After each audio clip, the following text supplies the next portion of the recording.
Hi folks, on our show today, we have someone very special. The gentleman has produced over 25 documentaries, 17 feature films to his credit, and number of national and Filmfare awards. Prakash Jha with us. So welcome to the show. Pleasure. Always a pleasure talking to you. You've had an agrarian setup. You are from Bihar and your family was into agriculture. How did filmmaking come into prominence? I mean,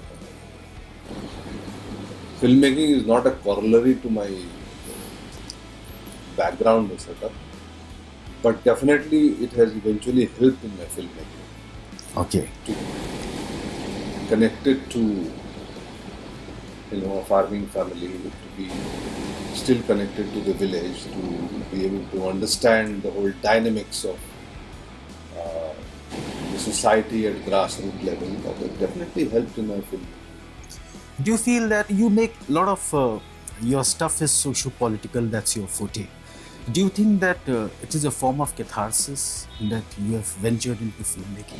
No, I don't see like that. I'm not going through any catharsis. It is purely seeking stories, and when they become kind of like mature enough, then share them with people. That's simple. There are many things which we want to do and we are not able to do. So we keep trying. It will happen. Maybe not today, not tomorrow, maybe 10 years later or something like that. Like, a script like Satsang. For the last 5 years I've been working on it. Now it's matured. Now I've started the process of trying to set it up. It may happen next year, it may happen a couple of years later, because it's a big thing. Yeah. And its vision is like that. I mean, when you're talking about dharma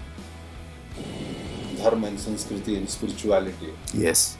it's an important subject. And it's really kind of like, occupied my mind. I want to do it. हो जाएगा. आज नहीं तो कल नहीं तो परसों होगा. But, the idea is that you keep working on it every day. You had political aspirations also, 2004, No, 2009, 2014. I had no political aspiration. I just wanted the job. I thought that as a member of parliament, you have tremendous access to resources, Correct. which you could bring to your constituency and do a lot of good in every. But our member of parliaments are basically good for nothing fellows, especially in Bihar.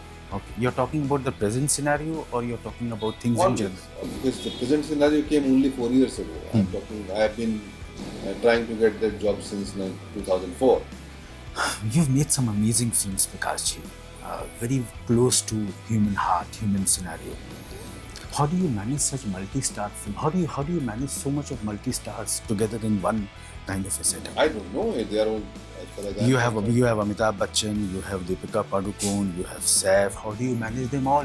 Like, I don't have to manage them. They are actors. They have to do their job. I'm the director and writer. I have to do my job. It's not a question of management. I've heard that you are a very strict director.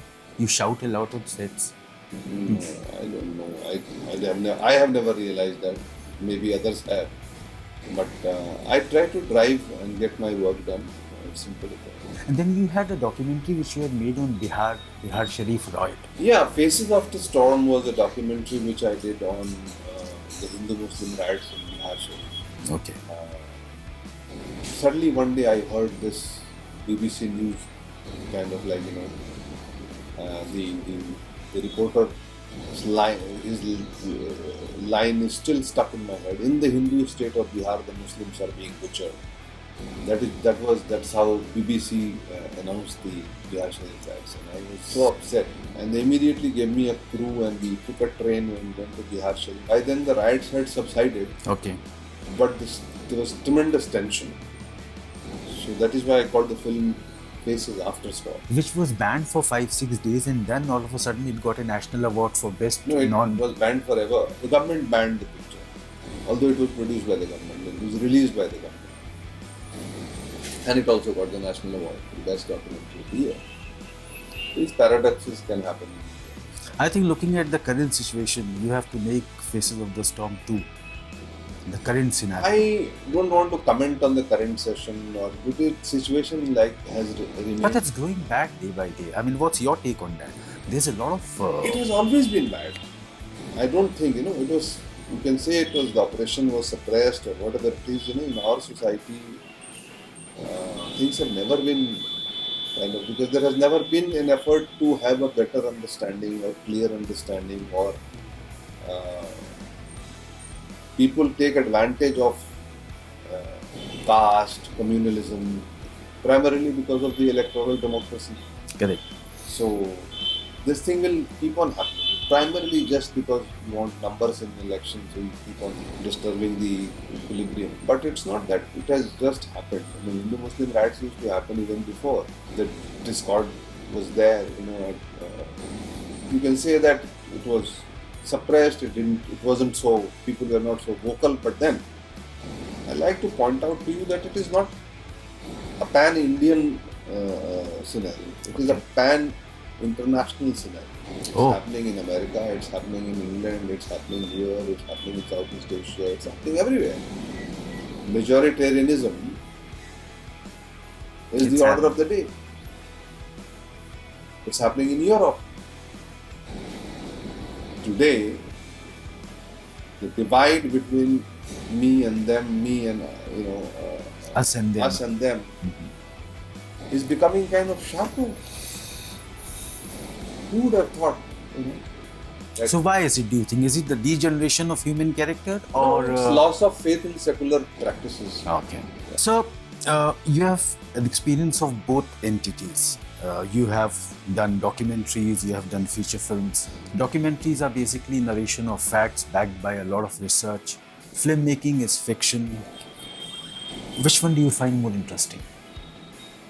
Both, to be able to find stories from the real world, to be able to create fiction of real events, they both have their challenges, and they're both interesting. I find them very invigorating, because the feature films also, it takes a long time. It's not based on a particular story. Incidents, you compute them, and eventually you are able to kind of see some characters, and then you understand what you are wanting to talk, and it takes 4 or 5 years for you to weave out, because these are social changes. Social changes don't happen overnight. So you keep observing them, and then you find the story, and then you say, okay, fine, this is this relationship between society and police.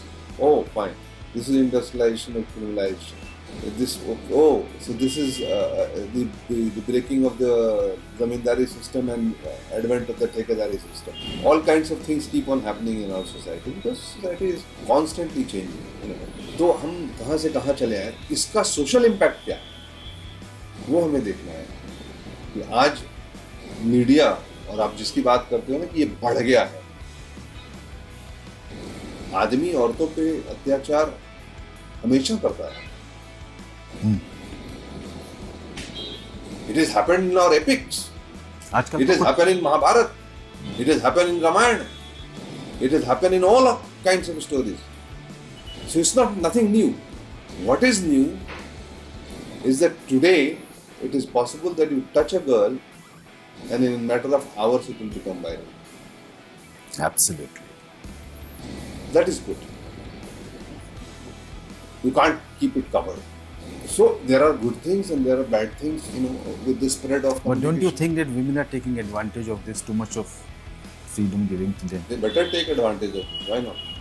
They should take advantage of this. Men have taken too much advantage of women, and Prakash Jha, you have travelled all across the world, all across the globe. Tell me which one country which fascinates you? India. This is the most fascinating country, Okay. One, because I know it a little more than the other country. Two, what a fascinating society. What a fascinating history. What a fascinating culture. What a fascinating mythology. From spirituality to science. Everything. And what fascinating people. He has made malls in his home state Bihar, and he also runs an NGO by the name of Anubhuti. Tell us more about so that people can get in access. Well, Anubhuti primarily tries to help help anybody who is in need. How do you decide? Our focus is on healthcare and education. That is our focus. But how do you decide the need? Like, somebody approaches us, somebody lets us know. We also identify. So you have a team to judge whether this person is fake or very real? Small team. We have a very small team based in Patna, and I keep traveling. Somebody makes a request. Now, when floods happened in Tamil Nadu last year, we were worried, so we tried to contact some people, and we found out that there were a couple of organizations which were doing some good job. Okay. So we asked them for their profile, and also we asked them if we could help them. So we helped them. You have a remarkable amount of patience in you. There are a lot of things which you want to do.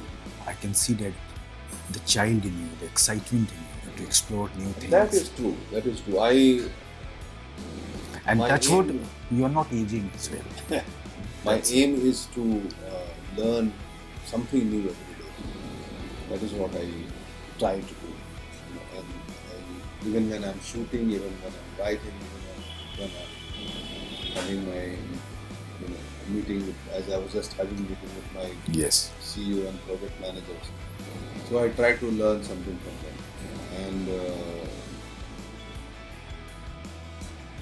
And the idea is to keep growing, Okay. to keep doing new things. I still keep going to do kind of like workshops, sessions, or classes for various things. Things like acting or things like script writing. And people say, "Harry, you have already made so many films. Why do you?" I don't know. I don't know everything about everything. So I probably will learn something. Absolutely. Lovely talking to you, Thank you. Prakash Jha. Thank you. Candid as ever, Prakash Jha. Keep watching. Thank you. Hey, if you enjoyed the video, hit the like button, and if you wish to see more of our content, hit that subscribe button.